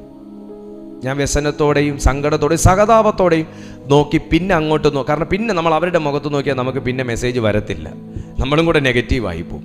അതുകൊണ്ട് ആ ഭാഗത്തേക്ക് പിന്നെ നോക്കാതെ ഞാൻ ആരാധിക്കുന്നവരിലേക്ക് മാത്രം ഫോക്കസ് ചെയ്ത് ഞാൻ പിന്നെ മെസ്സേജ് കണ്ടിന്യൂ ചെയ്യാൻ തുടങ്ങും. അത് നമ്മുടെ ഒരു ഹ്യൂമൻ സൈക്കോളജിയാണ്. അത് പാസ്റ്ററിൻ്റെ അഭിഷേകം കുറയുന്നതുകൊണ്ടല്ല, അതങ്ങനെയാണ്. Praise the Lord. അപ്പോൾ ഹൃദയത്തെ കർത്താവ് തൊടുന്ന ആദ്യത്തെ സ്ഥലം, പ്രിയപ്പെട്ട സുഹൃത്തെ, നിങ്ങൾ ഹൃദയം തകർന്നിരിക്കുന്ന, മുറിവേറ്റിരിക്കുന്ന, വിഷമിച്ചിരിക്കുന്ന, ധൈര്യമില്ലാതിരിക്കുന്ന, വിശ്വാസം പോലും ചോർന്നു പോകുന്ന ഒരു അനുഭവത്തിലാണ് എന്നെ കേൾക്കുന്നതെങ്കിൽ, ഞാൻ ദൈവത്തിൻ്റെ ആത്മാവിൽ നിങ്ങളോട് പറയുന്നു, ദൈവം ഹൃദയത്തിൻ്റെ മുറിവിനെ ഉണക്കുന്ന സ്ഥലമാണ് ദൈവത്തിൻ്റെ സഭ. ദൈവം ഹൃദയത്തിൻ്റെ മുറിവുകളെ ഉണക്കുന്ന സ്ഥലമാണ് ദൈവത്തിൻ്റെ സഭ. അപ്പോൾ ഹൃദയങ്ങൾക്ക് ആശ്വാസം ലഭിക്കണം, ഒന്നാമത്തെ ആഗ്രഹം. രണ്ടാമത്തെ കാര്യം, അവർ സ്നേഹത്തിൽ ഏകീഭവിക്കണം. ആരുമായിട്ടുള്ള സ്നേഹത്തില? ദൈവവുമായിട്ടുള്ള സ്നേഹത്തിൽ അവർ ഏകീഭവിക്കണം. അത് രണ്ടാമത്തെ പൗലോസിൻ്റെയും ദൈവത്തിൻ്റെ ആഗ്രഹം. 3, അവർ പൂർണ്ണമായ ഉറപ്പും പരിജ്ഞാനവും പ്രാപിക്കണം. കർത്താവ് ഒരു വ്യക്തിയെ അപ്ഡേറ്റ് ചെയ്യുന്ന സ്ഥലമാണ്, ഒരു വ്യക്തിയെ ദൈവിക നിറവ് കൊണ്ട് നിറയ്ക്കുന്ന സ്ഥലമാണ് ദൈവത്തിൻ്റെ സന്നിധി അല്ലെങ്കിൽ കൂട്ടായ്മയുടെ ഇടം. ഒരിക്കലും കരുതരുത് നിങ്ങൾ ചർച്ചാണ് അങ്ങനെ ഒരു സ്ഥലമെന്ന്. വീടുകൾക്കകത്ത് വെച്ച് ദൈവം നിറയ്ക്കും. ആദ്യ സഭകളിൽ അങ്ങനെ ആയിരുന്നല്ലോ, വീടുകൾക്കകത്തായിരുന്നല്ലോ ആരാധന നടന്നത്. അപ്പൊ കൂടിവരവിൻ്റെ ഇടയിൽ, ഞാൻ അങ്ങനെ പറയാം, കൂടി വരുന്ന ഇടമാണല്ലോ കൂട്ടായ്മ. അപ്പൊ കൂടിവരവുകളുടെ നടുവിൽ അത് ദൈവത്തെക്കുറിച്ചാണ് സംസാരിക്കുന്നതെങ്കിൽ, കർത്താവിനെ കുറിച്ചാണ് നമ്മൾ കർത്താവിനെയാണ് ധ്യാനിക്കുന്നതെങ്കിൽ, അതിൻ്റെ മധ്യത്തിൽ വെച്ച് പരിശുദ്ധാത്മാവ് നിറവിനെ പകരും. നിങ്ങളൊരു പക്ഷേ പുതുഭാഷകൾ, ഭാഷാപരത്തിൽ പ്രാർത്ഥിക്കാൻ ആഗ്രഹിക്കുന്ന വ്യക്തിയായിരിക്കാം. കൂടുതൽ കൃപകൾ എന്നിൽ നിറയണം എന്നാഗ്രഹിക്കുന്ന ഒരു വ്യക്തിയായിരിക്കാം. പരിശുദ്ധാത്മാവിൽ നിങ്ങൾക്ക് ചിന്തിക്കാൻ കഴിയണമെന്നും പ്രവചിക്കാൻ കഴിയണമെന്നും വെളിപ്പാടുകൾ കാണാൻ കഴിയണമെന്നും വചനത്തിൻ്റെ ആഴങ്ങൾ മനസ്സിലാക്കണമെന്നും ഒക്കെ ആഗ്രഹിക്കുന്ന ഒരു വ്യക്തിയായിരിക്കാം. അതിന് പറ്റിയ സ്ഥലം ഏതാണെന്ന് ചോദിച്ചാൽ കൂടിവരവിൻ്റെ സ്ഥലങ്ങളാണ്, കൂട്ടായ്മയുടെ ഇടങ്ങളാണ് അതിന് പറ്റിയ ഏറ്റവും നല്ല സ്ഥലം. ഒരു ഓപ്പണിങ്ങിന് വേണ്ടി ഹന്ന സന്ദർശിച്ച സ്ഥലം ആലയമാണ്. ഹന്നയ്ക്ക് വീട്ടിലിരുന്ന് പ്രാർത്ഥിച്ചാൽ മതി. ഇത്രയും ദൂരം ചൂട്ടും പിടിച്ച് കത്തിച്ച് ആ രാത്രികളിൽ ഹന്നയ്ക്ക് ദൈവത്തിൻ്റെ ആലയത്തിൽ വരേണ്ട ഒരു കാര്യമില്ല. വീട്ടിലിരുന്ന് പ്രാർത്ഥിച്ച ദൈവം കേൾക്കത്തില്ലേ? നിങ്ങൾ പറ. വീട്ടിലിരുന്ന് പ്രാർത്ഥിച്ച ദൈവം കേൾക്കത്തില്ലേ? വീട്ടിലിരുന്ന് പ്രാർത്ഥിച്ച ദൈവം നല്ല സുന്ദരമായിട്ട് കേൾക്കും. ചർച്ചിൽ പോകണമെന്ന് നിർബന്ധമൊന്നുമില്ല. ദീപു പാസ്റ്റർ പേരെഴുതി വെച്ചിട്ട് ഇനി ചർച്ചിൽ പോകാതിരിക്കരുത്. ചർച്ചിൽ പോകണ്ടെന്നല്ല ഞാൻ പറഞ്ഞതിൻ്റെ അർത്ഥം. ഇതിനകത്ത് ചർച്ചിൽ പോകാൻ പറ്റാത്ത ഒരുപാട് പേരുണ്ട്. അവർക്കൊരു ബലത്തിന് വേണ്ടി ഞാൻ പറഞ്ഞതാണ്. ചർച്ചിൽ പോകാൻ സ്വാതന്ത്ര്യം ഉണ്ടായിട്ട് പോകാത്തവർക്ക് വേറെ നടപടിയുണ്ട് ദൈവത്തിൽ നിന്ന്. പക്ഷെ ഹന്ന സമയം നോക്കാതെ, സാഹചര്യം നോക്കാതെ, ഇരുട്ട് നോക്കാതെ അവൾ ആലയത്തിലേക്ക് കടന്നു ചെന്നത് ഒരു ഓപ്പണിങ്ങിന് വേണ്ടിയിട്ടാണ്. കൂടിവരവിൻ്റെ സ്ഥലമാണ് ചേർച്ച്. കൂടി വരുന്ന സ്ഥലമാണ് ചേർച്ച്. അവിടെ വെച്ച് അവൾക്കറിയാം എന്നിൽ ഒരു ഓപ്പണിംഗ് നടക്കും. പ്രിയപ്പെട്ട സുഹൃത്തെ, നിങ്ങൾ ഇന്നായിരിക്കുന്നത് ഒരു വിർച്വൽ മീറ്റിങ്ങിൻ്റെ മുമ്പിലാണ്. ഇതൊരു കൂടിവരവിൻ്റെ സ്ഥലമാണ്. 100-200ഓളം ജനം ലോകത്തിൻ്റെ പല ഭാഗത്തിരുന്ന് ഇന്ന് ഈ സന്ദേശം കേട്ടുകൊണ്ടിരിക്കുമ്പോൾ ഇതൊരു കൂടിവരവിൻ്റെ സ്ഥലമാണെങ്കിൽ കൂടിവരവിൻ്റെ സ്ഥലത്ത് ഓപ്പണിംഗ് ഉണ്ട്. കാരണം എടുക്കുന്ന വചനം സ്വാതന്ത്ര്യത്തിൻ്റെ വചനമാണ്. സ്വാതന്ത്ര്യത്തിൻ്റെ വചനമായതുകൊണ്ടും ഇതിനകത്തൊരു ഓപ്പണിംഗ് ഉണ്ട്. ആ ഓപ്പണിങ്ങിന് വേണ്ടിയിട്ടാണ് ഹന്ന ദൈവസഭയിലേക്ക് കടന്നു ചെന്നത്. ദൈവത്തിൻ്റെ സഭയിലേക്ക് കടന്നു ചെന്നത്. കാരണം അവൾക്ക് തുറക്കാനുള്ളത് ഹൃദയമല്ല, അവളുടെ ഹൃദയം തുറന്നതുകൊണ്ടാണ് അവൾ ആലയത്തിലേക്ക് ചെന്നത്. അവൾക്ക് തുറക്കാനുള്ളത് ബുദ്ധിയല്ല, അവളുടെ ബുദ്ധി തുറന്ന് കിട്ടിയത് കൊണ്ടാണ് അവൾ വൈദ്യനിൽ ആശ്രയിക്കുന്നതിനേക്കാൾ ദൈവത്തിൽ ആശ്രയിച്ചത്. അവൾക്ക് ആവശ്യം ഒരു രോഗസൗഖ്യമല്ല, അവൾക്ക് ആരോഗ്യമുള്ളത് കൊണ്ടാണ് അവൾ ദീർഘദൂരം നടന്ന് ചർച്ചിലേക്ക് കടന്നു ചെന്നത്. അവളുടെ ആവശ്യം അവളുടെ ഉദരം തുറക്കുക എന്നതാണ്, അവളുടെ ഗർഭപാത്രം തുറക്കുക എന്നുള്ളതാണ് അവളുടെ ആവശ്യം. നിങ്ങളുടെ ആവശ്യം ഏതാണെങ്കിലും അത് ദൈവത്തിൻ്റെ സന്നിധിയിൽ വെച്ച് കഴിഞ്ഞാൽ തുറക്കേണ്ട വിഷയമാണെങ്കിൽ അവൻ തുറക്കും, അടയ്ക്കേണ്ട വിഷയമാണെങ്കിൽ അവൻ അടയ്ക്കും. കൂട്ടായ്മയുടെ നടുവിലാണ് രക്തസ്രവക്കാരിയായ സ്ത്രീ വന്നത്. Am I right? കൂട്ടായ്മയുടെ നടുവിലാണ് രക്തസ്രവക്കാരിയായ സ്ത്രീ വന്നത്. അവൾക്ക് ആ രക്തസ്രവം എന്നത് അടഞ്ഞു പോകുകയാണ് വേണ്ടത്. അവൾ യേശുവിൻ്റെ സന്നിധിയിൽ വന്ന് യേശുവിനെ ബുദ്ധിമുട്ടിക്കാതെ, കർത്താവിൻ്റെ യാത്രയ്ക്ക് വിഘ്നം വരുത്താതെ, പുറകിൽ നിന്ന് വിളിക്കാതെ, സ്പർശിക്കാതെ, അസ്വസ്ഥപ്പെടുത്താതെ, വഴക്ക് കേൾക്കുമെന്ന് ചിന്തിക്കാതെ, ഒന്നും ചെയ്യാതെ അവൾ വസ്ത്രത്തിൻ്റെ തൊങ്ങലിൻ മേൽ മാത്രമൊന്ന് തൊട്ടു. ഞാൻ ഇങ്ങനെയാണ് വിശ്വസിക്കുന്നത്, ഈ അവസരം എനിക്കൊന്ന് കിട്ടിയെങ്കിൽ, പല രീതിയിലുള്ള അവസരം, എനിക്ക് അവനെ ഒന്ന് കാണാൻ കഴിഞ്ഞെങ്കിൽ, എനിക്ക് ആ കർത്താവിനോട് ഒരു വാക്കൊന്ന് സംസാരിക്കാൻ കഴിഞ്ഞെങ്കിൽ, ഒരു കൈവെപ്പ് എനിക്കൊന്ന് കിട്ടിയെങ്കിൽ, ഒരു വാക്ക് എനിക്കൊന്ന് അവൻ്റെ വായിൽ നിന്ന് കേൾക്കാൻ കഴിഞ്ഞെങ്കിൽ, ഇങ്ങനെ ചിന്തിക്കുന്ന ഒരുപാട് പേര് അതിൻ്റെ ആ ചുറ്റുവട്ടത്തുള്ളത് കൊണ്ടാണ് ഞാൻ അതിനെ കൂട്ടായ്മ എന്നൊരു വാക്ക് ഉപയോഗിക്കുന്നത്. കൂട്ടായ്മ എന്നൊരു വാക്ക് ഉപയോഗിക്കുന്നത്. ഒരുപാട് പേര് കർത്താവിന് അനുകൂലമായിട്ടും ഉണ്ട്, പ്രതികൂലമായിട്ടും ഉണ്ട് കേട്ടോ. കർത്താവിന് അനുകൂലമായിട്ട് പ്രതികൂലമായിട്ട് ഒരേ സ്ഥലത്ത് തന്നെ ആൾക്കാരുണ്ട്. എപ്പോഴും ഒരു ദൈവസഭ നടക്കുന്ന സ്ഥലത്ത് ആ സഭയ്ക്ക് അനുകൂലമായിട്ടും പ്രതികൂലമായിട്ടും ആൾക്കാരുണ്ടാവും. എപ്പോഴും ഒരു മീറ്റിംഗ് നടക്കുന്നിടത്ത് ആ മീറ്റിങ്ങിന് അനുകൂലമായിട്ടും പ്രതികൂലമായിട്ടും ആൾക്കാരുണ്ടാവും. എപ്പോഴും പ്രാർത്ഥിക്കുന്ന ഇടത്ത് അനുകൂലവും പ്രതികൂലവും അതേ സ്ഥലത്തുണ്ടാവും. അത് അത് വചനത്തിൻ്റെ നടപ്പാ. അത് അങ്ങനെയാണ്. പ്രതികൂലങ്ങൾ ഉള്ളത് കൊണ്ട് തന്നെയാണ് ദൈവസഭയ്ക്ക് പരിശുദ്ധാത്മാവിൻ്റെ ശക്തി അത്രയും വർദ്ധിക്കുന്നത്. നിങ്ങൾ പറ അല്ലാന്ന്, പ്രതികൂലങ്ങളിലേക്ക് നിങ്ങൾ ഇത്രയും ചൂടുള്ള വ്യക്തിയാവുമോ? ഞാനാവൂല. എനിക്ക് പ്രതികൂലങ്ങൾ ഉള്ളത് കൊണ്ടാണ് ഇത്രയും ചൂടുള്ള വ്യക്തിയാകുന്നത്. അപ്പം ഈ സ്ത്രീയും അവൾക്ക് ആവശ്യം അടയുകയാണ്, തുറക്കുകയല്ല, അടയുകയാണ്. നമുക്ക് രക്തസ്രവം എന്ന ഈ ഒരു അവസ്ഥയെ അവൾക്ക് എന്നേക്കുമായിട്ടൊന്ന് അടഞ്ഞു കിട്ടണം. കാരണം ദീർഘവർഷങ്ങൾ കൊണ്ട് ഈ സ്ത്രീ, അവൾ അനീമിക്കായി എന്നാണ് ഞാൻ കരുതുന്നത്. അവൾ അനീമിക്കായി കാണും. ദീർഘവർഷങ്ങൾ കൊണ്ട് അവൾക്കുള്ളതെല്ലാം മുതലെല്ലാം വിറ്റ് പെറുക്കി. കാര്യം എന്താ? ഒരു വിടുതലിലേക്ക് മാത്രം നോക്കിയേച്ച് എന്ത് ചെയ്തിട്ടാണെങ്കിലും, എന്ത് തിരുമറി നടത്തിയിട്ടാണെങ്കിലും, എന്ത് വിറ്റ് കളഞ്ഞിട്ടാണെങ്കിലും ഞാൻ ആശിക്കുന്ന ഈ ഒരു വിടുതൽ മാത്രം മതി എന്ന ചിന്ത അവളെ കൊണ്ട് എല്ലാം വിറ്റ് കളഞ്ഞു. എന്നിട്ട് സൗഖ്യമുണ്ടോ? എന്നിട്ടും സൗഖ്യമില്ല. നിങ്ങളും അങ്ങനെയല്ലേ? എത്ര ദൂരം താണ്ടി നിങ്ങളൊക്കെ സൗഖ്യത്തിനും വിടുതലിനും വേണ്ടി പോയിട്ടുണ്ട് പല സ്ഥലങ്ങളിലും. എത്ര ചെലവായാലും വേണ്ടുകയില്ല, എന്തൊക്കെ നഷ്ടപ്പെട്ടാലും വേണ്ടുകയില്ല. ഈ ഒരു റിസൾട്ട്, ആ റിസൾട്ടിലേക്കുള്ള നോട്ടമാണ്, ചിന്തയാണ്, ആഗ്രഹമാണ്, ആവേശമാണ്. ആ ഒരു ഫൈനൽ റിസൾട്ട് കാണാനുള്ള ഒരു അതിയായ മോഹമാണ് നമ്മെ കൊണ്ട് പലതും ചെയ്യിക്കുന്നത്. അതേ ഈ സ്ത്രീയും ചെയ്തുള്ളൂ. യേശുവിൻ്റെ വസ്ത്രത്തിൻ്റെ കർത്താവ് അറിയപോലും വേണ്ട എന്ന് അവൾ ചിന്തിച്ച്. കർത്താവ് അറിയപോലും വേണ്ട, ഞാൻ അദ്ദേഹത്തെ ബുദ്ധിമുട്ടിക്കാൻ തയ്യാറല്ല. പക്ഷേ ആ സ്ത്രീയുടെ അന്തരാത്മാവിലെ പവറാണ് യേശുവിനെ തൊട്ടേന്ന് ഞാൻ വിശ്വസിക്കുന്നു. അവളുടെ അകത്തെ പവർ, വല്ലാത്ത പവറാണ്. ആ പവറാണ് യേശുവിൽ നിന്നൊരു ശക്തി പുറത്തേക്ക് വലിച്ചത്. യേശുവിൽ നിന്ന് ശക്തി പുറത്തേക്ക് വലിച്ചപ്പോൾ കർത്താവിന് അറിയാം ഇവിടെ ആത്മാവിൽ ശക്തിയുള്ള ആരോ ഒരുത്തി ഉണ്ടെന്ന്, ഏതോ ഒരുവനുണ്ടെന്ന്. ഇന്നും ഈ മീറ്റിങ്ങിനകത്ത് ഞാൻ ആത്മാവിൽ പറയുന്നു, കർത്താവിൽ നിന്നൊരു ശക്തിയെ വലിച്ചെടുക്കുന്ന അന്തരാത്മാവിൽ പവറുള്ള ആരോ ഇന്ന് ഈ മീറ്റിങ്ങിലുണ്ടെങ്കിൽ ഞാൻ വിശ്വസിക്കുന്നു കർത്താവിനെ ചുറ്റിപ്പറ്റിയും തിക്കിത്തിരക്കിയും ഒരുപാട് പേരുണ്ടെങ്കിലും അവരിലേക്കൊന്നും സർപ്പാസ് ചെയ്തു പോകാത്ത ഒരു മെഗാ പവർ ഈ സ്ത്രീയിലേക്ക് പോയി എങ്കിൽ അവളുടെ ആത്മശക്തി അത്ര വലുതായിരുന്നു. അവളുടെ വിശ്വാസത്തിൻ്റെ പവർ അത്ര വലുതായിരുന്നു. അവളുടെ വിശ്വാസത്തിൻ്റെ പവർ കൊണ്ട് ദൈവത്തിൻ്റെ, കർത്താവിൻ്റെ ശരീരത്തിൽ നിന്നുള്ളൊരു പവറിനെ വലിച്ചെടുക്കാൻ തക്കവണ്ണമുള്ളൊരു വല്ലാത്ത ശക്തി സിദ്ധിച്ച ഈ സ്ത്രീയെ പോലെ ഈ മീറ്റിങ്ങിൽ ആരെങ്കിലും ദൈവശക്തിയെ വാക്വം ചെയ്തെടുക്കാൻ തക്കവണ്ണം ഒരു കഴിവ് സിദ്ധിച്ചിട്ടുണ്ടെങ്കിൽ, ഒരു കൃപ സിദ്ധിച്ചിട്ടുണ്ടെങ്കിൽ നിന്റെ മേൽ ആ ശക്തി വ്യാപരിക്കാതിരിക്കുകയില്ല. എന്നേക്കുമായിട്ട് അവൾക്ക് സൗഖ്യം ലഭിച്ചു. അപ്പൊ കൂട്ടായ്മയുടെ സ്ഥലമാണ്, കൂട്ടായ്മയിൽ വെച്ചാണ് ദൈവം പലതും തുറക്കുന്നതിനകത്ത് എന്തൊക്കെയാണെന്ന് നോക്കിക്കേ. അവർ പൂർണ്ണമായ ഉറപ്പും പരിജ്ഞാനവും പ്രാപിക്കണം. നാലാമത്തെ പോയിന്റാണ് നമ്മൾ വായിച്ചത്. നാലാമത്തെ പോയിന്റ് നമ്മൾ വായിച്ചിരിക്കുന്നത് 2-ാമത്തെ വാക്യത്തിലാണ്. അവർ ക്രിസ്തു എന്ന ദൈവ മർമ്മം. 6 ആഗ്രഹങ്ങളിൽ 4-ാമത്തെ ആഗ്രഹം എന്താണെന്ന് ചോദിച്ചാൽ ദൈവ മർമ്മം അറിയണം. ദൈവത്തിൻ്റെ മർമ്മം അറിയാം. ദൈവത്തിൻ്റെ മർമ്മങ്ങൾ എന്നൊരു സബ്ജക്റ്റ് ഇതിന് മുന്നേ ഞാൻ എടുത്തിട്ടുണ്ടെന്നാണ് എനിക്ക് തോന്നുന്നത്.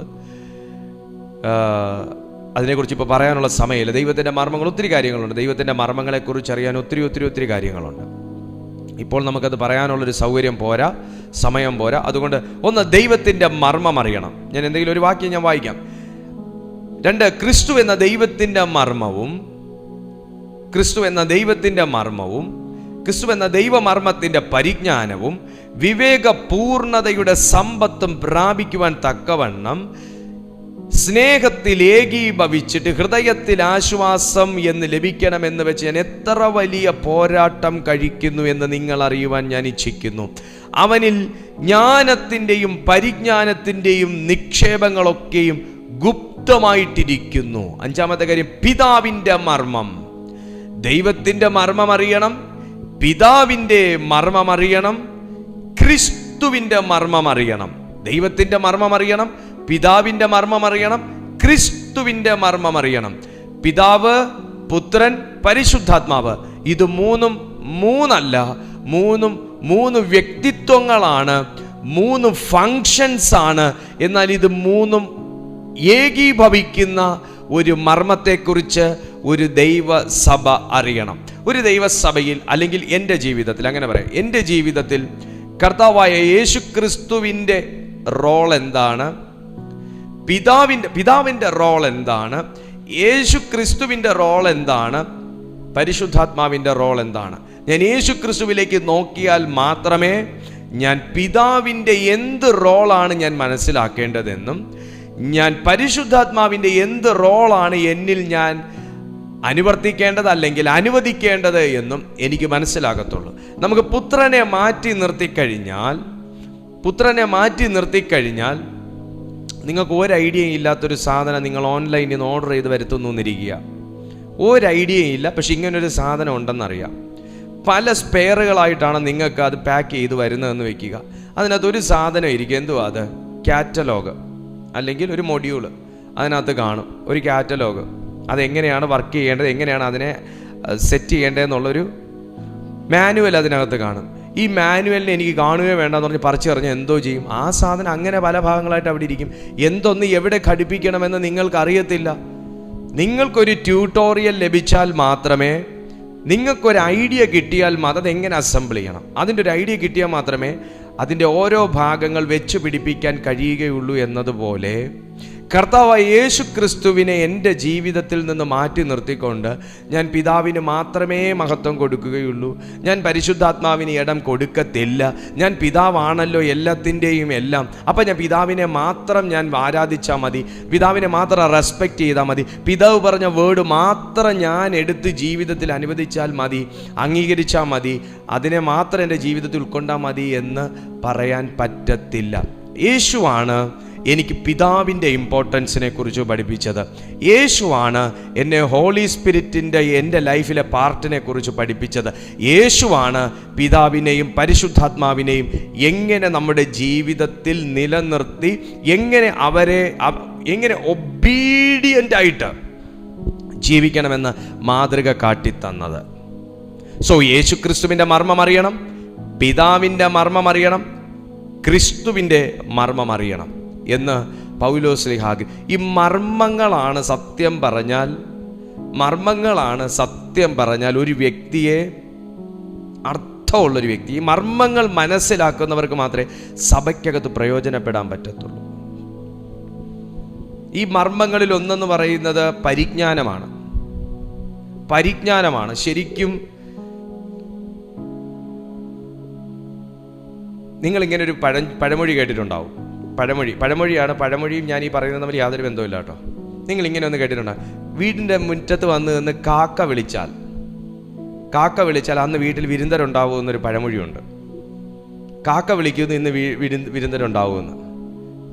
അതെന്താ? അതൊരു വിശ്വാസത്തിനകത്തുനിന്ന് ഉടലെടുത്ത ഒരു പഴമൊഴിയാണ്, അല്ലെങ്കിൽ ഒരു വിശ്വാസമാണ്. അതൊരു വിശ്വാസമാണ്. കാക്ക വിളിച്ചാൽ എൻ്റെ വീടിൻ്റെ മുന്നിൽ നിന്ന് ദിവസവും വിളിക്കുന്ന 3 കാക്കകളുണ്ട്. ഞാൻ അതിലെ കള്ളത്തരം മനസ്സിലാക്കിയിരിക്കുന്നു. ആള് വരില്ല. അങ്ങനെയാണെങ്കിൽ എൻ്റെ വീട്ടിൽ ഡെയിലി ആള് വരണം. വല്ലപ്പോഴും തെന്നിയും തെറിച്ചും ആള് വന്നാൽ എൻ്റെ അമ്മയോ വൈഫിൻ്റെ മദറോ മുത്തശ്ശിയോ ചിലപ്പോൾ പ്രാർത്ഥിക്കാൻ ഏതെങ്കിലും ഗസ്റ്റോ ഒക്കെ വന്നാൽ അത് ആ കാക്ക വിളിച്ചുകൊണ്ടാണെന്ന് പറയാൻ ഞാൻ തയ്യാറല്ല. അല്ലെങ്കിലും അവർ വരും. മക്കൾ ഇവിടെ ഉള്ളതുകൊണ്ട് അവരെന്തായാലും ഞങ്ങളെ കാണാൻ വരും. സ്തോത്രം. അത് ആ കാക്ക വിളിച്ചുകൊണ്ടാണെന്ന് പറയരുത്. അപ്പോൾ അതൊരു വിശ്വാസത്തിൽ നിന്ന് ഉടലെടുത്തതാണ്. എന്നതുപോലെ അല്ല, ഞാൻ പറഞ്ഞെന്ന് മാത്രം ഓർമ്മ വന്നപ്പം ചില കാര്യങ്ങൾ ഞാൻ ഈ പറഞ്ഞു വന്നത് ലക്ഷണം വെച്ചൊന്ന് പറഞ്ഞു വന്നതാണ്.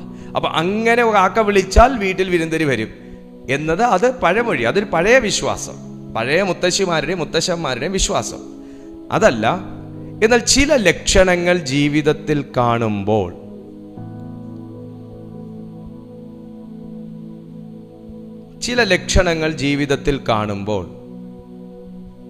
അത് എന്തുകൊണ്ടാണ് എന്ന് ദൈവമുള്ള ഒരു മനുഷ്യന് മനസ്സിലാക്കാൻ കഴിയും. ഏലിയാവ് ഒരിക്കൽ ആകാശത്തിലേക്ക് നോക്കിയിട്ട് പറഞ്ഞു, മഴയുടെ മുഴക്കമുണ്ട്, മഴ പെയ്യും. ഇതേ ഏലിയാവ് ആകാശത്തിൽ നോക്കിയിട്ട് പറഞ്ഞു, മഴ പെയ്യത്തില്ല. രണ്ടും ഒരു മനുഷ്യനാ പറഞ്ഞത്. ഒരിക്കൽ പറഞ്ഞു നല്ല മഴയുടെ മുഴക്കമുണ്ട്, പിന്നൊരിക്കൽ പറഞ്ഞു മഴ പെയ്യത്തില്ല. ഇത് മർമ്മങ്ങൾ മനസ്സിലാക്കി പ്രസ്താവിക്കാൻ കഴിയുന്ന ഒരാൾക്ക് മാത്രമേ ലക്ഷണങ്ങൾ നോക്കി പ്രവചിക്കാൻ കഴിയത്തുള്ളൂ. മഴ പെയ്യണമെങ്കിലും പെയ്യാതിരിക്കണമെങ്കിലും അത് ഒരുവനിലൂടെ ദൈവത്തിൻ്റെ ആത്മാവ് പ്രവർത്തിച്ചതുപോലെ ദൈവസഭയ്ക്കകത്ത് ലക്ഷണങ്ങൾ കണ്ട് റിയാക്ട് ചെയ്യാൻ കഴിയുന്ന ഒരു ഭക്തനെ പരിശുദ്ധാത്മാവ് വാർത്തെടുക്കാൻ അനുവദിക്കുന്ന സഭ, അനുവദിക്കുന്ന കൂട്ടായ്മ ഭയങ്കരമായിട്ട് വളരും, പ്രയോജനപ്പെടും.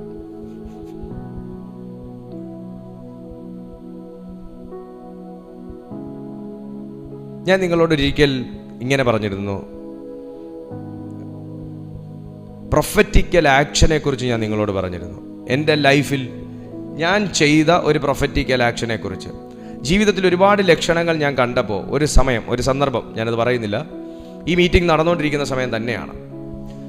എൻ്റെ ജീവിതത്തിൽ വല്ലാത്ത ചില ലക്ഷണങ്ങൾ, ഒരു 2, 3, 4 കാര്യങ്ങൾ, 4 ലക്ഷണങ്ങൾക്കപ്പുറമുള്ള ലക്ഷണങ്ങൾ കണ്ടപ്പോൾ, ലക്ഷണം എവിടെ നിന്നെന്നും ഉത്ഭവത്തിൻ്റെ സ്ഥാനം എന്ത് എന്നുമൊക്കെ കർത്താവ് എനിക്ക് വെളിവാക്കി തന്നപ്പോൾ ഒരു ദിവസം നൈറ്റ് ഞാൻ ഉറങ്ങണ്ടെന്നങ്ങ് തീരുമാനിച്ചു, അല്ലെങ്കിൽ ഉറക്കം കുറയ്ക്കാൻ തീരുമാനിച്ചു. അന്ന് രാത്രി മുഴുവൻ ഞാൻ പ്രൊഫറ്റിക്കൽ ആക്ഷനിൽ ഞാൻ പ്രാർത്ഥിക്കാൻ തുടങ്ങി. ലക്ഷണം കണ്ടു, എന്നാൽ പിന്നെ കൂടുതൽ കിടന്നുറങ്ങിയേക്കാമെന്ന് ഞാൻ ചിന്തിക്കുകയല്ല ചെയ്തത്. ലക്ഷണം കണ്ടു, ഞാൻ ഉറക്കത്തിൻ്റെ അളവ് കുറച്ചു.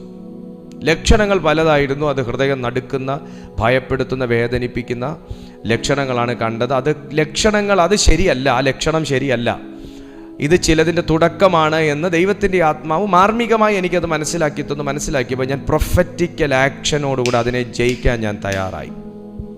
കാരണം വിശുദ്ധ ബൈബിളിൽ അങ്ങനെയുള്ള ചില പ്രൊഫറ്റിക്കൽ ആക്ഷനെ കുറിച്ച് പഠിപ്പിച്ചിട്ടുള്ളത് കൊണ്ട് ഞാൻ ആ പ്രൊഫറ്റിക്കൽ ആക്ഷനിൽ ഞാൻ പ്രാർത്ഥിച്ച് ശത്രുവിൻ്റെ സാമ്രാജ്യത്തെ കീഴ്പ്പെടുത്തി ഞാൻ ലിറ്ററലി അതിൻ്റെ മേൽ തീ വെച്ച് കരിച്ചു കളഞ്ഞു. എന്ന് പറഞ്ഞാൽ ഞാൻ മാച്ച് ബോക്സ് എടുത്ത് തുറന്ന് കത്തിച്ച് ഞാൻ അതിനെ കത്തിച്ച് കരിച്ചു കളഞ്ഞു. ആ സാധനം അതോടെ വിട്ടുപോയി. 3-4 ലക്ഷണങ്ങൾ എൻ്റെ ഒരൊറ്റ പ്രൊഫറ്റിക്കൽ ആക്ഷനിലൂടെ പരിശുദ്ധാത്മാവ് ക്യാൻസൽ ചെയ്ത് എന്തെന്ന് ചോദിച്ചു. പാസ്റ്റർ, അങ്ങനെയൊക്കെ ബൈബിളിലുണ്ടോ എന്ന് മാത്രം നിങ്ങൾ എന്നോട് ചോദിക്കരുത്. അങ്ങനെ ബൈബിളിൽ ഉണ്ടോ ഇല്ലയോ എന്നുള്ളതല്ല, അങ്ങനെ എഴുതി വെക്കാനാണെങ്കിൽ ഈ പുസ്തകം പോരാ. അതുകൊണ്ട് പൗലോസ് അവിടെ പറയുന്നത് ദൈവത്തിൻ്റെ മർമ്മം, ക്രിസ്തുവിൻ്റെ മർമ്മങ്ങൾ, ജ്ഞാനം, പരിജ്ഞാനം, ഇതിനെയൊക്കെ കുറിച്ച് ബൈബിൾ പഠിപ്പിക്കുന്നതിൻ്റെ കാര്യങ്ങൾ നമുക്ക് ആഴങ്ങളെക്കുറിച്ച്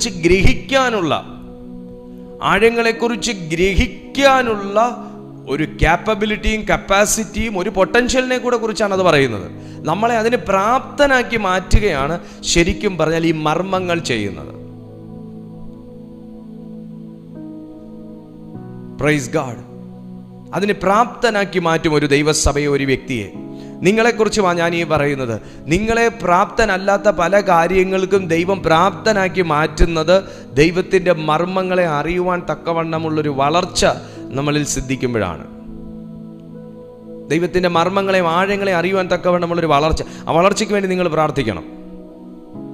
വളർച്ചയ്ക്ക് വേണ്ടി വളർച്ച എന്ന് പറയുന്നത് ശരിക്കും അത് ദൈവസഭയിൽ അങ്ങനെ വളർച്ച, ആ ഒരു സ്പിരിച്വൽ ഗ്രോത്ത്, ആ ഒരു ഹോളി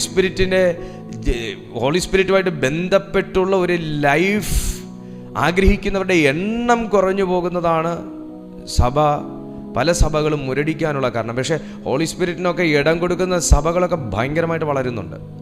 ഹോളി സ്പിരിറ്റിന് ഇടം കൊടുക്കുന്ന പ്ലാറ്റ്ഫോമുകൾ ഭയങ്കരമായിട്ട് പ്രയോജനപ്പെടും. നമുക്ക് ഇനിയും പണ്ടത്തെ പോലെ ദാവീദും മോശയെ മാത്രം നമുക്ക് ഉൾപ്പെടുത്തി അതിനെക്കുറിച്ച് മാത്രം, അവരുടെ ജീവിതത്തെക്കുറിച്ച് മാത്രം പഠിക്കുകയും ചിന്തിക്കുകയും പഠിപ്പിക്കുകയും അതിനകത്തുള്ള പ്രവചനങ്ങൾ കേൾക്കുകയും ആമയം പറയുകയും കൈയടിക്കുകയും ചെയ്തുകൊണ്ടിരുന്ന അങ്ങനെ നമുക്ക് ചെയ്തുകൊണ്ടിരിക്കാനേ പറ്റത്തുള്ളൂ. പക്ഷേ ആ മോസസിനെ ദൈവം ഉപയോഗിച്ചത്, ദാവീദിനെ ദൈവം കൈകളിൽ എടുത്തത്, അതിനുവേണ്ടി അവർ മുടക്കിയ വിലകൾ, അവർ ചെയ്ത കാര്യങ്ങൾ. ദാവീദ് വന്നു, കവണയെടുത്തു, കല്ലെടുത്തു, ഗോലിയാത്ത് വീണു. ഇത് തന്നെ തിരിച്ചും മറിച്ചു ഇങ്ങനെ പറഞ്ഞുകൊണ്ടിരുന്നാൽ കവണയും കല്ലും ഗോലിയാത്തും അല്ലാതെ വേറൊന്നിലേക്കും നമുക്ക് പോകാൻ പറ്റത്തില്ല. പക്ഷേ അവരെന്തെടുത്തു, എന്തിനെടുത്തു, എങ്ങനെ എടുത്തു, എടുക്കാൻ എങ്ങനെ തോന്നി, അതിനവർക്ക് എങ്ങനെ സാധിച്ചു, അതിനവരെ യൂസ് ചെയ്തതാര്, അവരിൽ വർക്ക് ചെയ്തതെന്ത്, ഇതിനെക്കുറിച്ച് കൂടെ ചിന്തിക്കാൻ കഴിഞ്ഞാൽ മോസസിനെ കുറിച്ച് പറയാൻ എന്തോരമുണ്ട്. എങ്ങനെയാ മനുഷ്യൻ അങ്ങനെ ആകാൻ കഴിഞ്ഞു? അതൊരു അദൃശ്യ മണ്ഡലത്തിൽ നിന്നുള്ളൊരു പ്രത്യേക നിയന്ത്രണവും നിയമവുമാണ്. ഹല്ലേലൂയ. അങ്ങനെ ചിന്തിച്ചാൽ മാത്രമാണ് നിങ്ങളുടെ വീടിനകത്തും ഇതുപോലൊരു സ്പിരിച്വൽ റിലം തുറക്കത്തുള്ളൂ. നിങ്ങളുടെ സഭയിലും ഇതുപോലൊരു സ്പിരിച്വൽ റിലം തുറക്കത്തുള്ളൂ. നിങ്ങളുടെ വ്യക്തിപരമായ ജീവിതത്തിലും പ്രവചനമൊന്നും കൊണ്ട് ആർക്കും അങ്ങനെ ഈ പറയുന്ന കാര്യങ്ങളിലേക്കൊന്നും എത്തിപ്പെടാൻ പറ്റത്തില്ല. പ്രവചനങ്ങൾ നമുക്ക് നല്ലതാണ്, പ്രവചനങ്ങൾ നമ്മെ പണിതെടുക്കും, പ്രവചനങ്ങൾ നമ്മെ ആ ഡെസ്റ്റിനേഷനിൽ എത്തിക്കുക, എല്ലാം ശരിയാ. പക്ഷേ മർമ്മത്തെക്കുറിച്ച് ഒരു വ്യക്തി അറിയാതെ, മാർമികമായ സത്യങ്ങൾ അറിയാതെ പ്രൊഫറ്റിക്കൽ കൊണ്ട് നമുക്ക് പ്രയോജനമില്ല. മർമ്മത്തിന്മേൽ മനസ്സിലാക്കിയുള്ളൊരു ജീവിതം, ആ പ്രവചനവും കൂടെ ആവുന്ന സമയം നമ്മെ എത്തിക്കും. Praise to Jesus. ഹല്ലേലൂയ. ഞാൻ നിങ്ങൾക്ക് എൻ്റെ വീട്ടിലേക്ക് വരാനുള്ള വഴി പറഞ്ഞു തരുമ്പോൾ ഞാൻ നിങ്ങളോട് പറയുകയാണ്, എൻ്റെ വീടിൻ്റെ ജംഗ്ഷനിൽ വന്നേച്ച് ഇത്ര മീറ്റർ മുന്നോട്ട് വരുമ്പോൾ ഇടത്തേക്കൊരു വഴി കിടപ്പുണ്ട്, ആ ഇറങ്ങിയിട്ടിരിക്കുന്ന ഇത്രാമത്തെ വീടാന്ന് പറഞ്ഞാൽ ബുദ്ധിയുള്ളവനാണെങ്കിൽ എന്തോ ചെയ്യും? അല്ല പാസ്റ്റർ, ഞാൻ നിങ്ങളുടെ ആ ജംഗ്ഷൻ വരെ വരാൻ ഞാൻ ഏത് വഴി എടുക്കണമെന്ന് ചോദിക്കുകയോ ഇല്ലയോ? ഇതാണ് കാര്യം. പ്രവചനം നമ്മൾ കേട്ട് ആമേൻ, ഓ സ്വോത്രം ഇപ്പം എനിക്ക് ആശ്വാസമായി എന്ന് പറഞ്ഞിരുന്നാൽ ജംഗ്ഷനിൽ നിന്ന് ഇത്ര മീറ്റർ മുമ്പിലേക്ക് വരുമ്പോൾ ഇടത്തേക്ക് ഇറങ്ങുമ്പോൾ ഇരിക്കുന്ന 4ാമത്തെ വീടാണ് ദീപു പാസ്റ്റർ വീട് എന്ന് പറയാനേ പറ്റും. പക്ഷെ നിന്നെ ആ പ്രവചനത്തിന് യോഗ്യനാക്കി തീർക്കുന്ന ചില റൂട്ടുകളുണ്ട്. ആ പ്രവചന ശബ്ദത്തിലേക്ക് നിങ്ങളെ എത്തിക്കുന്ന ചില റൂട്ടുകളുണ്ട്. അതാണ് മർമ്മം. ഞാൻ തന്നെ വഴിയും സത്യവും ജീവനും, ഞാൻ തന്നെ ജീവൻ എന്ന് യേശു പറഞ്ഞെങ്കിലോ ആ ജീവനിൽ എങ്ങനെ എത്തിപ്പെടും? അതിന് ഞാനൊരു സത്യം അറിയണം. ആ സത്യം അറിയുന്ന വഴികളിൽ കൂടെ ഞാൻ സഞ്ചരിക്കണം. ആ വഴിയിലൂടെ ഞാൻ യേശു പറഞ്ഞ ജീവൻ പ്രാപിക്കും. അതാ യേശു പറഞ്ഞ ഞാൻ തന്നെ വഴിയും സത്യവും ജീവനുമാകുന്നു. കർത്താവിന് പറഞ്ഞാൽ പോരെ, ഞാൻ തന്നെ ജീവൻ, എല്ലാവരും എന്നിൽ നിന്ന് ജീവൻ പ്രാപിക്കൂ. ജീവൻ എങ്ങനെ പ്രാപിക്കണം യേശുവേ, അതെന്താ പറയാത്തെ എന്ന് ന്യായമായും ചോദ്യമില്ലേ? അതിന് നിങ്ങൾ സത്യത്തിൽ ജീവിക്കണം, സത്യത്തിൻ്റെ വഴി സ്വീകരിക്കണം, ആ വഴിയിൽ നിങ്ങൾ സഞ്ചരിക്കണം, നിങ്ങൾ ജീവൻ പ്രാപിക്കണം. അതാ പറഞ്ഞ ഞാൻ തന്നെ വഴിയും സത്യവും ജീവനുമാകുന്നു. Hallelujah, hallelujah. ഞാനിവിടെ നിർത്തുക. കൂട്ടായ്മയ്ക്കകത്തൊരു വ്യക്തി കയറുമ്പോഴാണ് കർത്താവിന് അവനെ ഈ നിലകളിൽ പണിതെടുക്കാൻ പറ്റുക. ഈ നിലയിൽ നമുക്ക് ദേഹി സുഖം പിടിക്കുന്ന, അല്ലെങ്കിൽ നമ്മുടെ ദേഹിക്ക് നല്ല സുഖം കിട്ടുന്ന, അല്ലെങ്കിൽ ഒരു ആശ്വാസമൊക്കെ കിട്ടുന്ന പേര് പറഞ്ഞ് ഇന്ന സംഭവം അത് ഇത് പറഞ്ഞ് നമ്മളെ അങ്ങ് വികാര പുളകിതരാക്കുന്ന നിലകളിൽ ആക്കി നമുക്കൊന്നും നേടാൻ പറ്റത്തില്ല. അതിന് ചില ഫോർമാലിറ്റീസ് ഉണ്ട്. ദൈവത്തിൻ്റെ വചനം അത് പഠിപ്പിക്കുന്നു. എവിടെ വെച്ച് ചെയ്യുന്ന പൗലോസ് നമ്മളോട് പറഞ്ഞേ, എവിടെ വെച്ച് ചെയ്യുമെന്നാണ് കർത്താവിൻ്റെ അഭിഷിക്തം പറഞ്ഞത്. നിങ്ങൾക്കും ലിവദൂക്യയിലുള്ളവർക്കും ജഡത്തിൽ എൻ്റെ മുഖം കണ്ടിട്ടില്ലാത്ത എല്ലാവർക്കും വേണ്ടി ആർക്കെഴുതുന്നു? സഭയ്ക്കെഴുതുന്നതാണ്. സഭയ്ക്ക് എഴുതുന്നതാണ്. അപ്പൊ സഭയിൽ വെച്ചാണ്, ആ സഭയിൽ വരുന്നവർക്ക് എന്താണ്? ക്രിസ്തു എന്ന ദൈവമർമ്മത്തിന്റെ പരിജ്ഞാനം. ഇത് കൊളക്കടവിൽ ഇരിക്കുന്ന സമയത്ത് കാണുന്ന സാധനമല്ല. ഇത് സഭയ്ക്കകത്ത് കൂട്ടായ്മയ്ക്കകത്ത്, കൂടിവരവിനകത്ത്. നിങ്ങൾ കൂടി വരുമ്പോൾ എപ്പോഴും, പൗലോസ് ഇങ്ങനെയാ പറഞ്ഞത്, കൂടി വരുമ്പോൾ എപ്പോഴും നിങ്ങൾ സങ്കീർത്തനങ്ങളാലും സ്തുതികളാലും ആത്മീക ഗീതങ്ങളാലും പാടി സ്തുതിച്ചും. എവിടെ വെച്ചാ ഇതൊക്കെ നടത്തുന്നത്? കൂട്ടായ്മയ്ക്കകത്താണ് നടക്കുന്നത്. പ്രവചനമുണ്ടോ? മറ്റൊരുത്തിനോട് പ്രവചിക്ക്, നീ തിരിച്ചു പ്രവചിക്ക്. പ്രബോധനമുണ്ടോ? ഒരുവൻ പ്രബോധിപ്പിക്കട്ടെ, അവൻ പ്രബോധിപ്പിക്കുക, മറ്റുള്ളവൻ കേട്ടോണ്ടിരിക്കുക. ഓ, ഇവനൊന്ന് നിർത്തിയെങ്കിൽ എനിക്കൊന്ന് പ്രവചിക്കായിരുന്നു. നോ, അത് പാടില്ല, അഹങ്കാരമാണ്. ഒരുവന് പ്രവചനമുണ്ടോ? അവൻ പ്രവചിക്കുമ്പോൾ പൂർണ്ണമായി വിധേയപ്പെട്ടിരിക്കട്ടെ. പൗലോസ് പറഞ്ഞതാ സഭയ്ക്കകത്ത്. അല്ലാതെ അവനൊരു പ്രവചനവും കൊണ്ട് ഇറങ്ങിയേക്കുന്നു. നോ, മറ്റവൻ പ്രബോധിപ്പിക്കുമ്പോൾ മിണ്ടാതെ കേട്ടോണ്ടിരിക്കട്ടെ. മറ്റൊരുത്തൻ സങ്കീർത്തനങ്ങളെ കുറിച്ച് വിവരിക്കുമ്പോൾ മിണ്ടാതെ കേട്ടോണ്ട് സ്തുതിക്കട്ടെ. നിനക്കുള്ള ദൂത അത്. മറ്റൊരുത്തന് ഉപദേശിക്കുമ്പോൾ ഇയാൾ ഉപദേശമൊന്നും എനിക്ക് വേണ്ട, എൻ്റെ അച്ഛൻ പാസ്റ്ററാ എന്ന് പറഞ്ഞുകൊണ്ടിരുന്ന ഇയാളുടെ ആത്മീയ മുരടിപ്പ് തുടങ്ങിക്കഴിഞ്ഞു. അതോടെ ഹല്ലേലൂയ. സഭയ്ക്ക് ഉപദേശം ആവശ്യമാണ്, സഭയ്ക്ക് പ്രവചനങ്ങൾ ആവശ്യമാണ്, സഭയ്ക്ക് പലതരത്തിലുള്ള ആത്മാവിന്റെ ശുശ്രൂഷകൾ ആവശ്യമാണ്, സങ്കീർത്തനങ്ങൾ ആവശ്യമാണ്. ഇതൊന്നും ഈ തിരുവെഴുത്തിൽ നിന്നൊന്നും കളയാനില്ല, ഒന്നും കളയാനില്ല. ഇതിനകത്ത് വിലാപങ്ങളുടെ പുസ്തകം പോലും കളയാനില്ല. എല്ലാം ആവശ്യമുള്ളത് ഈ പുസ്തകത്തിനകത്തുണ്ട്.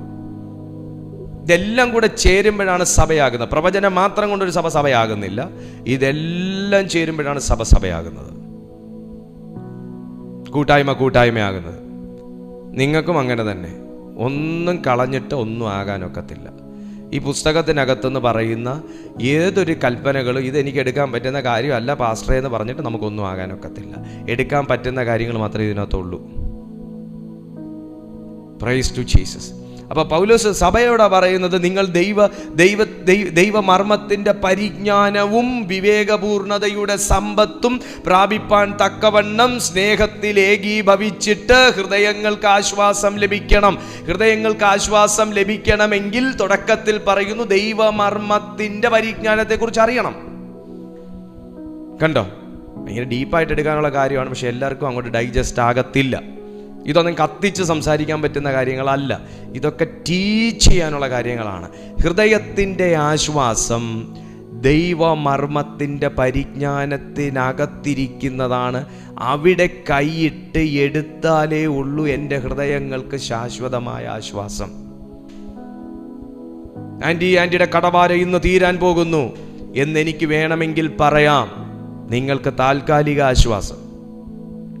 എന്നാൽ ഹൃദയങ്ങൾക്ക് ആശ്വാസം ലഭിക്കണമെങ്കിൽ ദൈവമർമ്മത്തിനകത്ത് ഇങ്ങനെ കയറിയ ഒരു വ്യക്തിയാണ് പ്രവാചക ശിഷ്യൻ്റെ ഭാര്യമാരിലൊരുത്തി. പ്രവാചക ശിഷ്യന്മാരുടെ ഭാര്യയിൽ ഒരു പ്രവാചക ശിഷ്യന്റെ ഭാര്യ. ഇങ്ങനെ ഈ ദൈവമർമ്മത്തിന്റെ പരിജ്ഞാനം പിടിച്ചവരാ. സ്തോത്രം. അവരുടെ ജീവിതത്തിൽ എന്നേക്കും ആശ്വാസമായിരുന്നു. ഞാൻ അവിടെ നിർത്തുക കേട്ടോ, സമയം ഒത്തിരി കഴിഞ്ഞു. ഞാൻ ശരീരം കൊണ്ട് ദൂരസ്ഥനെങ്കിലും ആത്മാവ് കൊണ്ട് നിങ്ങളോട് അടുത്തിരിക്കുന്നു. ഇത് വേറൊരു മർമ്മം. ഇത് വേറൊരു മർമ്മത്തെക്കുറിച്ച് പൗലോസ് പറഞ്ഞേ. പൗലോസ് സംസാരിച്ചത് മാർമികമായിട്ടാണ്. ഞാൻ ശരീരം കൊണ്ട് ദൂരസ്ഥനെങ്കിലും ആത്മാവ് കൊണ്ട് നിങ്ങളോട് അടുത്തിരിക്കുന്നു. പൗലോസിന് മാത്രമല്ല ഈ വാക്ക് പറയാൻ പറ്റുന്നത്, കർത്താവിനും പറയാൻ പറ്റും. അവൻ ശരീരം കൊണ്ട് നിങ്ങളിൽ നിന്ന് ദൂരസ്ഥനായിരിക്കാം, പക്ഷെ അവൻ ആത്മാവ് കൊണ്ട് നിന്റെ അടുത്ത് നിൽക്കുന്ന ദൈവമാണ്. ആത്മാവ് കൊണ്ട് അടുത്ത് നിൽക്കുന്ന ദൈവം നിങ്ങളോട് പറയുന്നു, നിന്നെ ഇതുവരെ ഗ്രഹിച്ചിട്ടില്ലാത്തതുപോലെ ദൈവമർമ്മത്തിൻ്റെ ആഴങ്ങളെക്കുറിച്ച് വെളിപ്പെടുത്തി തരും. ഇതുവരെ നിങ്ങൾ ഗ്രഹിച്ചിട്ടില്ലാത്തതുപോലെ, ഇതുവരെ നിങ്ങൾ മനസ്സിലാക്കിയിട്ടില്ലാത്തതുപോലെ ദൈവമർമ്മത്തിൻ്റെ ആഴങ്ങളെക്കുറിച്ച് പരിശുദ്ധാത്മാവ് നിങ്ങൾക്ക് വെളിപ്പെടുത്തി തരും. വിശ്വസിക്കുന്ന എല്ലാ ദൈവമക്കളും ഒന്ന് കണ്ണുകൾ അടച്ചാട്ടെ. ഈ ദൈവസന്നിധിയിലൊന്ന് പ്രാർത്ഥിച്ച് യേശുവിൻ്റെ നാമത്തിൽ പിതാവേ, ഞങ്ങൾ ഒരുമിച്ചെന്ന് പ്രാർത്ഥിക്കുമ്പോൾ കർത്താവായ യേശുവിൻ്റെ നാമത്തിൽ അസാധാരണമായ ദൈവമഹത്വം ഞങ്ങളുടെ മധ്യത്തിൽ വെളിപ്പെട്ടിരിക്കുന്നതിനായി സ്തോത്രം. ഞങ്ങൾക്ക് യേശു കർത്താവിനെക്കുറിച്ചുള്ള ആഴങ്ങൾ, യേശു കർത്താവിനെക്കുറിച്ചുള്ള ആഴത്തിലെ വെളിപ്പാടുകൾ ഞങ്ങൾക്ക് ഗ്രഹിക്കേണ്ടതിന് ഞങ്ങളുടെ ആ മർമ്മത്തെ ദൈവത്തിൻ്റെ ആത്മാവ് തുറന്നു തരുന്നതിനായി സ്തോത്രം. റഗദലബധുദിബികടകശേ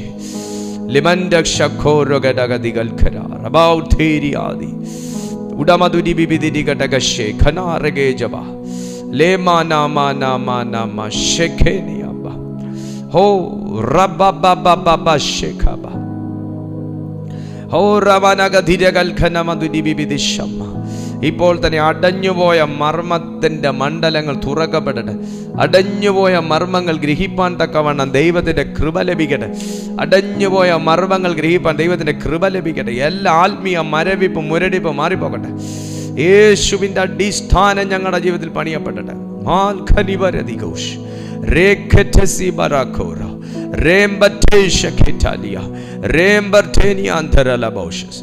യേശുവിൻ്റെ നാമത്തിൽ ഞങ്ങൾ പ്രാർത്ഥിക്കുന്നു. യേശുവിൻ്റെ നാമത്തിൽ ഞങ്ങൾ പ്രാർത്ഥിക്കുന്നു. യേശുവിൻ്റെ നാമത്തിൽ ഞങ്ങൾ പ്രാർത്ഥിക്കുന്നു. യേശുവിൻ്റെ നാമത്തിൽ ഞങ്ങൾ പ്രാർത്ഥിക്കുന്നു. ഞങ്ങൾ യേശു ക്രിസ്തുവിൻ്റെ നാമത്തിൽ പ്രാർത്ഥിക്കുന്നു. അസാധാരണമാകുന്ന ആത്മീയ തലങ്ങളെ ദൈവത്തിൻ്റെ ആത്മാവ് സഭയുടെ മേൽ തുറന്നു തരുന്നതിനായി സ്തോത്രം ചെയ്യുന്നു. അസാധാരണമാകുന്ന ആത്മമണ്ഡലങ്ങൾ തുറന്നിടുന്നതിനായി സ്തോത്രം ചെയ്യുന്നു. കൂടി വന്ന ജനത്തെ ബ്ലസ് ചെയ്യുന്നു, അനുഗ്രഹിക്കുന്നു. അതിന് യേശുവിൻ നാമത്തിൽ തന്നെ ആമേൻ. പിതാവായ ദൈവത്തിൻ്റെ സ്നേഹവും പുത്രനായ യേശു കർത്താവിൻ്റെ കൃപയും പരിശുദ്ധാത്മാവിൻ്റെ കൂട്ടായ്മയും കാവലും ഈ മീറ്റിംഗിൽ അറ്റൻഡ് ചെയ്ത എല്ലാ ദൈവമക്കളോടും കേട്ടതാം തിരുവെഴുത്തിനോടും കർത്താവിൻ്റെ സകല വിശുദ്ധന്മാരോടും ഇന്നും എന്നും എപ്പോഴും അരുമനാഥൻ്റെ വരവോളവും ഉണ്ടായിരിക്കുമാറാകട്ടെ. ആമേൻ. നമുക്ക് കർത്താവായ യേശു ക്രിസ്തു മൂലം ജയം തന്ന ദൈവത്തിന് സ്തോത്രം ചെയ്യാം. Hallelujah, hallelujah, hallelujah.